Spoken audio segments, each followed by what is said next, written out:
C'était des émotions, faire réfléchir par le biais du divertissement et justement de l'aventure, de ces histoires qui nous embarquent, parce qu'effectivement raconter une histoire c'est un niveau, mais il y a tout ce que l'histoire permet aussi de faire passer, ou tout du moins de susciter. Mais moi je sais que ce qui marche le plus, c'est quand effectivement on m'a raconté une histoire. Et raconter une histoire, ça veut dire plein de choses à la fois. Moi, je sais que je me souviens des livres dont les personnages me sont devenus très proches, où j'ai des images qui me restent en tête, des personnages que j'ai suivis pendant toute une histoire, justement.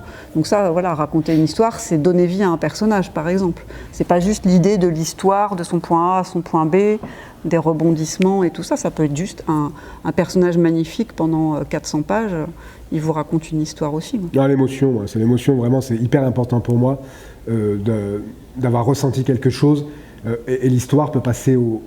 J'ai des livres où c'est une promenade sur la lande à cheval qui va me rester en mémoire du bouquin très très fort, un moment très très fort, et où l'histoire va s'estomper un petit peu. L'émotion est extrêmement importante dans mon plaisir de lecture. Il faut que ça arrive à m'émouvoir, quoi.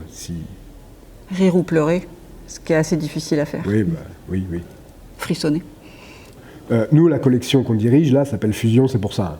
C'est parce que ça s'hybride toujours. Il y a le genre, le crime, le roman criminel, le roman policier criminel,